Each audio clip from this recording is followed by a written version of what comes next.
As we come on the air in the West tonight, millions of Americans are bracing for this. Hurricane Arthur growing in size tonight. You can see it swirling right here behind me, and the winds now gusting up to 90 miles an hour or more. This satellite image saying it all tonight. The view from space churning off the Carolinas. 4th of July celebrations canceled in so many cities and towns up and down the coast. And look at this, the eye of the storm as seen from above, a monster of a storm with very bad timing.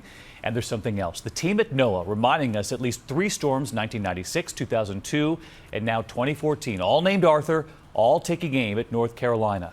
Our extreme weather team is standing by tonight all along the coastline where those evacuations are underway, but let's get right to it. Meteorologist Ginger Z tracking this every step of the way. She has the newest track coming in. Where is Arthur right now? The eye of Arthur is passing just southeast of Wilmington, North Carolina. So it's a big city we've got to talk about, and the track it's going to take after this, with plenty of warm water still to feed on, we're going to see it strengthen, and that's why it could become a Category 2 as we go into the overnight hours. Passing by the Outer Banks, rocketing through with those 90-mile-per-hour winds offshore of New Jersey and New York, but still will spit out some rain and combine with a cold front.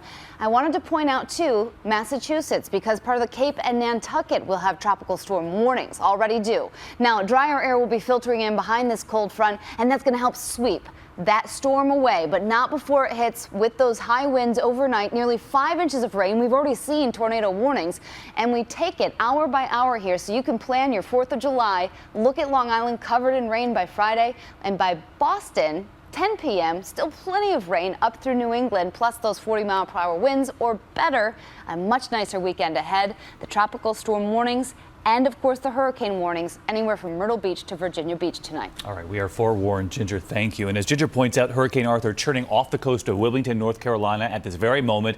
There have been traffic jams and blinding rain to get through, and that's where we find ABC's Matt Guppin tonight. Matt? David, right now, Arthur is really pummeling the coastline. We've been seeing it for hours, and now we're feeling it. The stinging rain, the sand blowing on our faces, also this foam all around us. It's causing power outages, there are evacuations, and people are really starting to hunker down now. The Carolina coastline tonight lashed with wind and rain.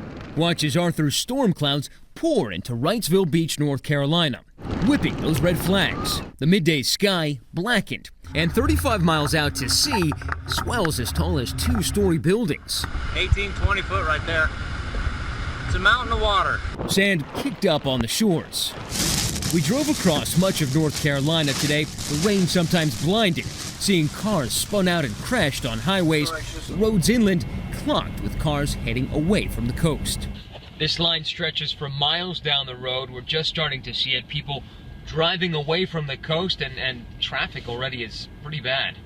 With the storm bearing down, some are boarding up, and many are heeding the governor's call. For those areas that are not being evacuated, please hunker down.